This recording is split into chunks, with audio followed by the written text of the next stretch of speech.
Hello everyone, it's Cynthia with your Daily Tarot card of the day. Um, Welcome back. It's been a while since I've been here. I thank you so much for joining me. I really appreciate you taking the time to watch this video. This week we're using the Healing Earth Tarot, and I've got information about this deck in the description box below.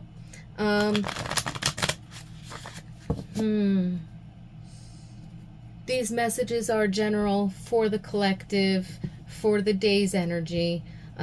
Take what resonates and leave the rest behind. These messages are timeless, so whenever you happen to find this video, even regardless of the nuances that I might mention of, say, current astrological events or something of that nature, there still might be a message here for you. The whole reason you were inspired to click on it. There's a reason for everything, right? So,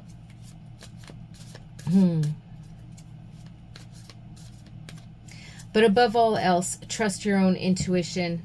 Take a moment to tune into your intuition, your inner guidance, your higher self, your spirit guides, however you like to think of it. So that with whatever card comes up, you might find your own message, your own personal insight and wisdom that bubbles up to the surface.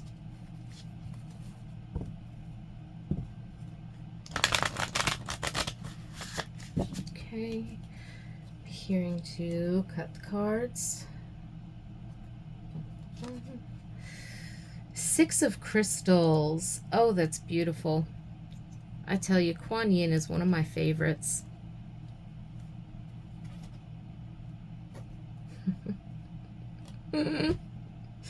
Oh.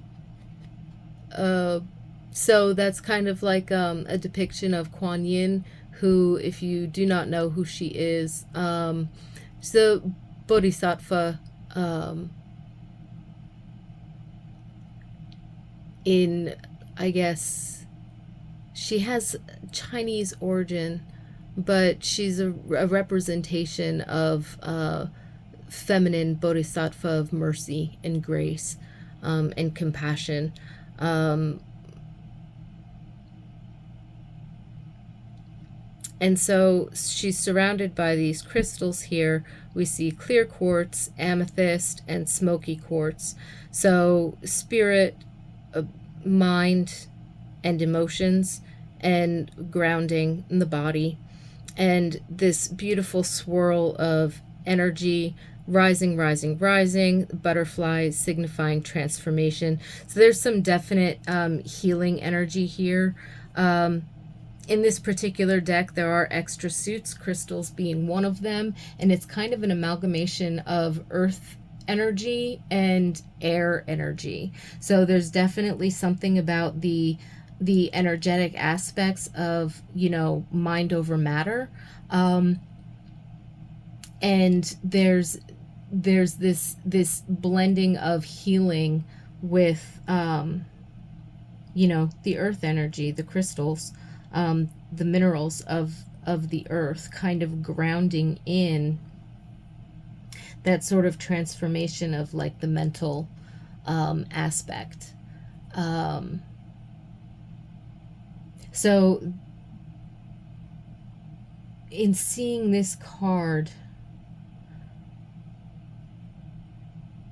I'm reminded of the first thing that came to mind when I pulled it out was actually Six of Pentacles. Something about balancing give and take in order to heal how we feel or perceive the relationships around us. So, and I feel like part of this transformation and this healing energy, especially with these crystals that are depicted, and that Kuan Yin energy of compassion and mercy and grace, really has to do with a certain amount of give yourself some grace, cut yourself some slack, okay? Give yourself some compassion and as you do that and you start to transform, there's this recognition of, wait a minute, I need to say no to something because I need to have a break, or I need to reach out because not so much out of obligation, but more so out of desire to connect. So it's like if you haven't spoken to a friend in a long time, or if you've been so busy that missed like, I don't know, a gathering of family or friends, for whatever reason, or if you're feeling weighed down by feeling obligations of being a part of that community group, or, trying to make it to every family function, or, trying to do all of these different things. Like if you're feeling overwhelmed by certain situations, you might need to have a not today, I need a break, boundary thing. Give yourself a little bit of compassion and a little bit of grace, right? On the other hand, if you've been doing that a lot, it could be time to, part of this transformation, it could be time to reach out, either get involved again, or make a connection. And it could be something small, like I haven't spoken to so-and-so in a long time, I should give them a call. Or, I haven't done that thing that I like doing, and, maybe I should go out and do that. You know what I mean? And plan yourself like a weekend or a day trip or a morning, something of that nature, where you're getting back out there. So again, this balancing of give and take, are we allowing ourselves to receive? And are we also being open enough and feeling peaceful within ourselves enough to be able to reach out to others and not have that pull us off balance? And that's usually balancing relationships and what we do and how we relate to the different things around us. That's definitely something that we have to pay attention to. So for whatever reason, Spirit is bringing this to mind as, you could be or have been in a healing process or a transformation process going from caterpillar to butterfly, because there is, I don't know if you can see it. It took me a while to figure out what it was, but it's the caterpillar down there. So there could have been this process of going from caterpillar to butterfly. You could have been going through a healing process, or some kind of a transformation. There could have been a change in your life or your circumstance, that had shifted things. You could have been on a learning curve. And we have to remember that too. Like when you get a new job, training or no training doesn't really matter. You have to give yourself time to get acclimated, and there can be a learning curve there. You're learning about new people who, for the first month or two, are going to be on their best behavior. And then the honeymoon is over and you start to see how people really operate in that department or something like that. You know what I mean? You see what the boss is like on a stressful day, or if you are the boss, and you're trying to move people into, there's always a learning curve with the new stuff, with the transitions, right? And so I feel like, giving yourself some grace and some compassion and some leeway. Don't be afraid to make mistakes. Nothing has to be a drastic mistake. It's how you handle things that don't go according to plan that actually shows, your capability, your expertise, your skills, right?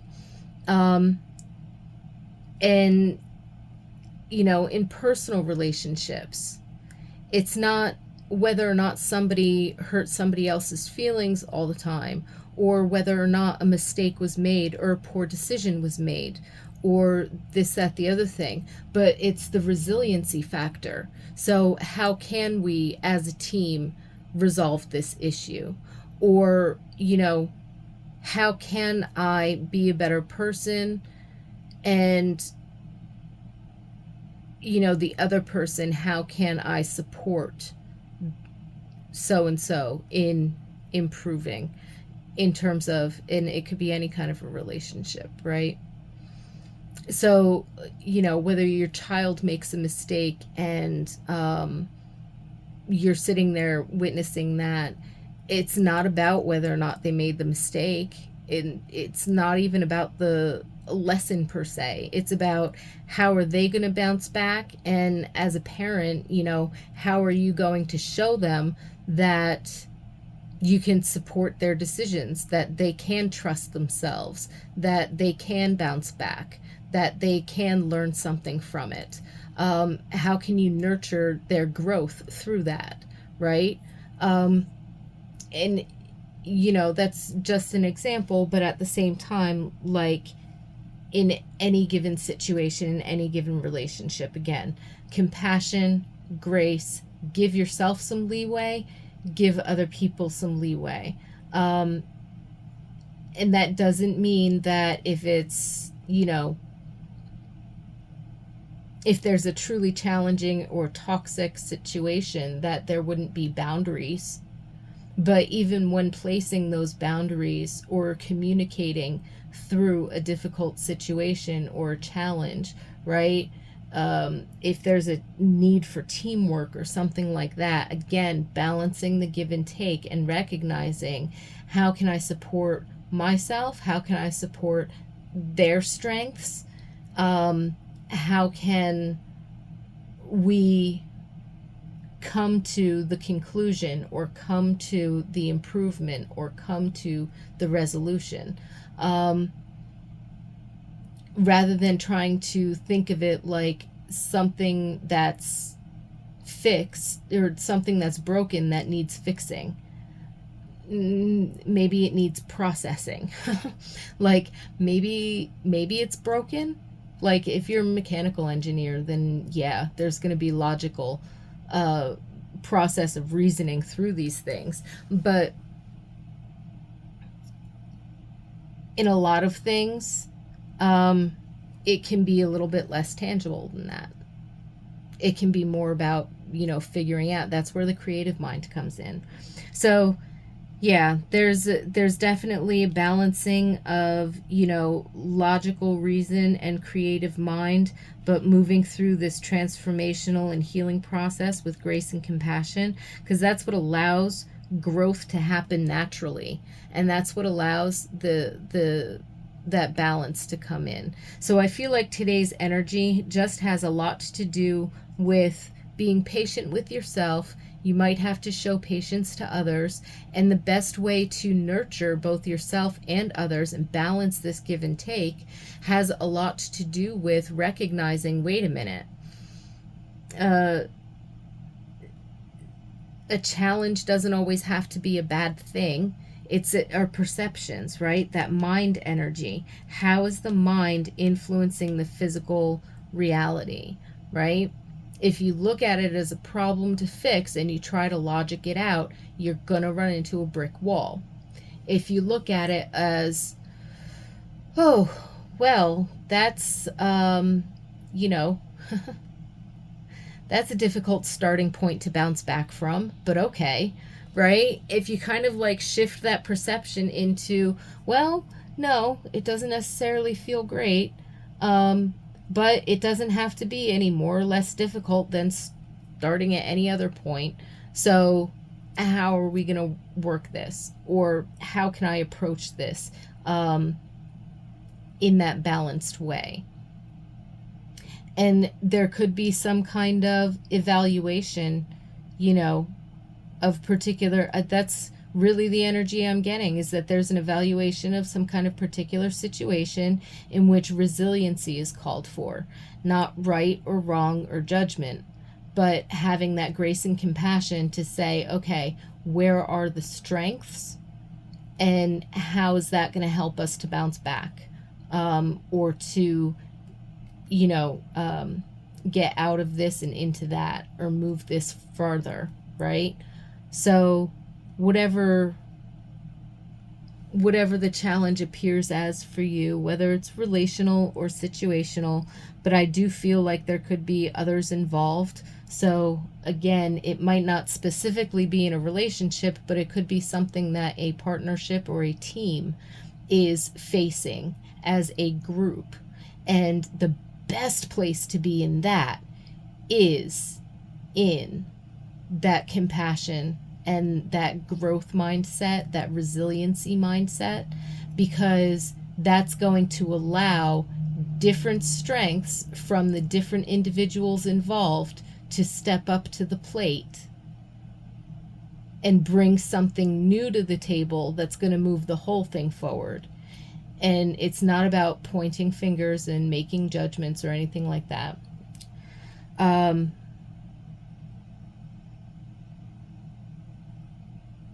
Yeah. So it's that broadening perspective. Fly just a little bit higher and get a clearer overview of what's changed, what's transformed, and where the way forward might be.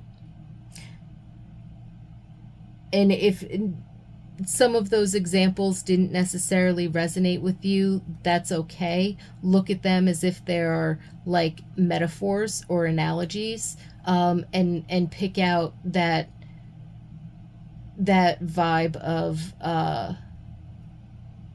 the energy, you know what I mean, or the principle that's behind it. Because again, it's grace and compassion through transformation, healing process, balancing, how's the mindset influencing the attitudes, communications, actions, either that you're taking or that you're involved in a situation with others.